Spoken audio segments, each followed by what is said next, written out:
Desde el Centro de Noticias de Caracol Televisión en Bogotá, esto es Noticias Caracol Edición Central, con María Lucía Fernández.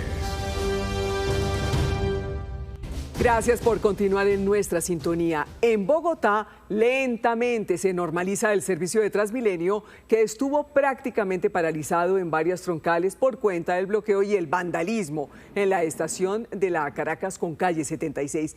Nicole Buitrago, ¿qué pasa a esta hora?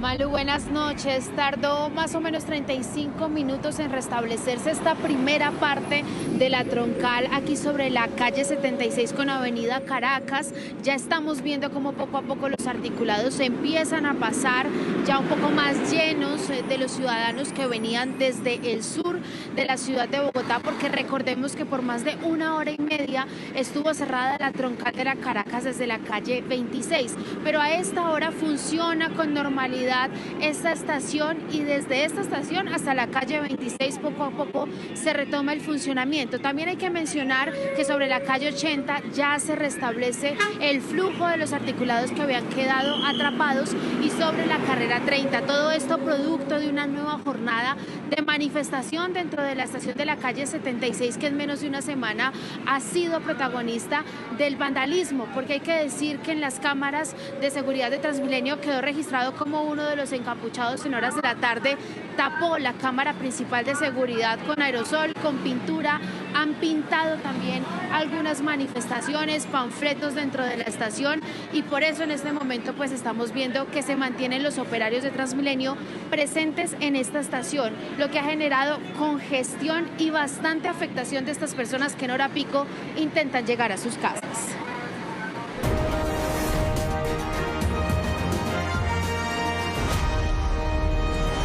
Colombia decide 2026. Faltan 23 días, 12 horas, 19 minutos, los segundos que corren para que se abran las urnas el domingo 31 de mayo, cuando decidiremos quién será el próximo presidente de Colombia o qué candidatos pasan a la segunda vuelta.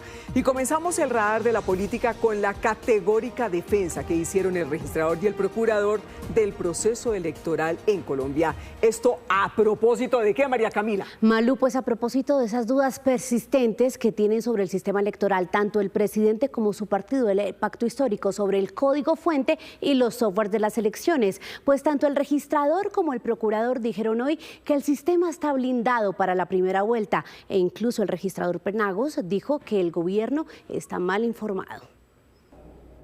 A poco más de 20 días de la primera vuelta presidencial, las instituciones encargadas de blindar las elecciones realizaron una defensa al proceso y cuestionaron la desinformación que hoy se emite incluso desde el Ejecutivo. No es el fraude, ese proceso nuestro está requete protegido. Ahí está una demostración palpable del 8 de marzo, se ha hecho con el mismo sistema, con el mismo software, con las mismas mesas. Altos funcionarios del Estado no están bien informados y bueno, mi tarea es seguir explicando hasta que entiendan las realidades. El señor presidente de la República me merece el mayor de los respetos como primera autoridad del Ejecutivo, pero el señor presidente allá, en su tema del Ejecutivo, y el Contralor General de la República acá. La declaración del registrador es una respuesta a los cuestionamientos que han hecho la campaña de Iván Cepeda, el Pacto Histórico y el propio presidente Gustavo Petro al software y código fuente con el que se realiza el conteo de votos. Que se diga que por no entregar un código fuente no hay claridad del proceso electoral es falso. Arriesgar a entregar un código fuente que observado puede dar lugar a suplantaciones, a incidencias que terminan alterándolo, o a hackers que tengan la oportunidad de ver cómo logra que se distorsione, eso no va a ocurrir nunca. El ministro de Defensa aseguró que en el Ejecutivo también han sido víctimas de la desinformación e hizo un llamado a trabajar de manera articulada. Entre más cercanas sean las elecciones, más volátil se vuelve el ambiente. Y cualquier desinformación es una chispa inmediata que puede encender los ánimos de manera negativa para las elecciones que ocurrirán prácticamente en 24 días. La misión de observación de la Unión Europea dijo que la registraduría está dando las garantías para unas elecciones transparentes y seguras. Entre tanto, la Procuraduría anunció que están revisando las conductas de varios ministros para determinar si han o no participado indebidamente en política. Y en pocos minutos, a las 8 en punto, no se pierda Sala de Prensa, porque esta noche nuestro director Juan Roberto Vargas va a hablar con Juan Daniel Oviedo, la fórmula a la vicepresidencia de Paloma Valencia. Aquí un adelanto de lo que veremos en nuestra señal digital en pocos minutos. ¿Cómo le ha ido en un mundo tan caótico como el de la política? Me siento enfrentándome a escenarios de matoneo y de discriminación de los que llevo 44 años curtiéndome en aguantar. Siento un Oviedo mucho más fuerte alrededor de esos ataques de homofobia, a esos ataques de no creer que yo tengo una propuesta política propia. Porque incluso me pasa que no solo son los de izquierda y los de la derecha radical que me atacan, sino los mismos del centro, que quieren deslegitimar mi apuesta. Son los del centro, a esas personas que yo respeto, los primeros que han llegado a decir, Oviedo lo que es una vendida. ¿Por qué la oposición y los candidatos que son en contra del gobierno dicen que la economía no va bien? Lo que debemos entender es que hoy lo que está moviendo buena parte de la dinámica o del ritmo que tiene la economía es plata que se ha limpiado a través del contrabando. Lo que nosotros debemos entender es que esta economía está circulando y se está moviendo con plata maldita. Y les tenemos otra invitación, pero para las 10:30 de la noche, a conectarse con el país de los jóvenes. Hoy es el turno de Claudia López, va a responder las preguntas de jóvenes de todas las regiones del país. Ahí los esperamos. Hasta aquí el radar de la política. María Camila, gracias. Y en otra noticia, la inteligencia de la FAC descubrió a pocos kilómetros de la base militar de Catam, en Bogotá, un dron cargado con explosivos. Los expertos de la policía desactivaron la carga. Es un dron artesanal hecho con tubos de PVC, cables y con sistema guiado de fibra óptica, es decir, que puede evadir los bloqueadores de señal de la fuerza pública. Lo encontraron escondido aquí, justo al lado del río Bogotá y muy cerca de infraestructura estratégica para el país. A menos de 6 kilómetros están el aeropuerto más importante de Colombia, El Dorado, el Comando Aéreo de Transporte Militar Catam, la base de la FAC y otras unidades militares y de policía. En la inspección de la DIJÍN encontraron en un punto el aparato y en otro la batería y una carga explosiva de más de 250 gramos de alto poder que fueron desactivados controladamente. El material fue entregado al CTI de la Fiscalía, que mantiene bajo custodia el dron explosivo para seguir con las investigaciones que, según fuentes militares, comenzaron meses atrás en el Cauca. De allí salió la información de inteligencia que alertó a la FAC de la ubicación del artefacto y que pertenecería a la estructura Carlos Patiño de las disidencias de Iván Mordisco. El hallazgo ocurre en medio de la incertidumbre que ha generado la presencia de drones sobre y en los alrededores del Aeropuerto Internacional El Dorado y que en las últimas semanas ha generado serios retrasos en la operación aérea. De por sí no debería volar ningún dron cerca del aeropuerto porque los sistemas los bloquean. Quiere decir que alteraron el sistema, si lo están pudiendo hacer. Entonces ahí hay varias fallas. El hallazgo prendió las alarmas de seguridad en Bogotá. Y no hay rastro del periodista Mateo Pérez Rueda. Campesinos le dijeron a las autoridades que criminales del Frente 36 de las FARC lo habrían asesinado en zona rural de Briceño, Antioquia. El reportero hacía un trabajo sobre el conflicto en ese municipio. Entre la incertidumbre y el miedo, vive desde hace más de 50 horas la familia de Mateo Pérez Rueda, director de la revista digital El Confidente de Yarumal, Antioquia, quien llegó al municipio de Briceño a realizar un trabajo de investigación. Nosotros necesitamos con urgencia recuperar a nuestro hijo Mateo.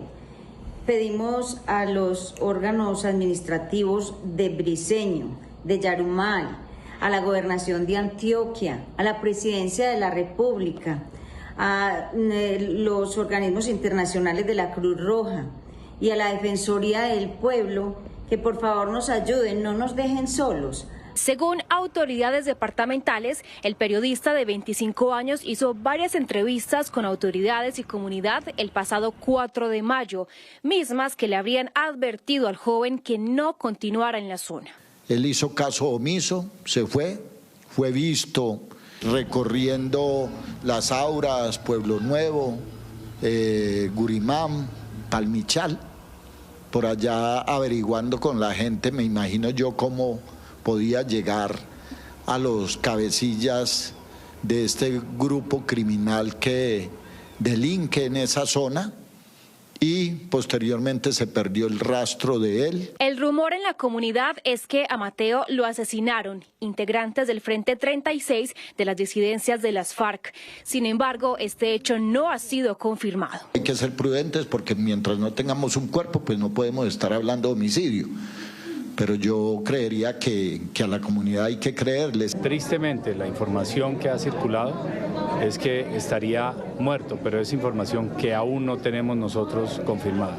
Por ello lo estamos buscando y por ello también ofrecemos una recompensa hasta 640 millones de pesos por alias Primo Gay. Por alias Chalá, otro integrante del Frente 36, la Gobernación de Antioquia ofreció 300 millones de pesos de recompensa. Las autoridades señalan a los 2 disidentes responsables de la desaparición del joven periodista.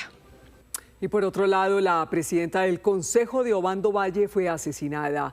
Milady Villalda fue atacado a tiros por hombres en moto. La Gobernación del Valle ofreció una recompensa de 50 millones de pesos por información que permita capturar a sus asesinos. Y en zona rural de Jamundí, con drones cargados con explosivos, fue hostigada la estación de policía. 2 uniformados resultaron heridos.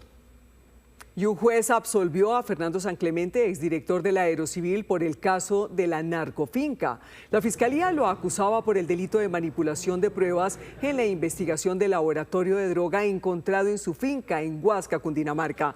La juez del caso determinó que la Fiscalía no encontró los elementos suficientes para inculparlo, por eso lo declaró inocente. Una modalidad que llaman laboratorio. Y el alcalde de Villa de Leyva, Víctor Alfonso Gamboa, fue capturado, señalado de corrupción. La Fiscalía lo responsabiliza de presuntas exigencias económicas para aprobar licencias de construcción en el municipio. El alcalde será imputado por los delitos de concusión y prevaricato por acción. Además, se solicitará una medida de aseguramiento en su contra. Los indicadores económicos. Víctor, datos y noticias sobre proyectos de gas. Malú, muy buenas noches. Y es que el gobierno nacional autorizó un nuevo proyecto de regasificación en La Guajira que tendrá una capacidad para importar 250 millones de pies cúbicos diarios de gas.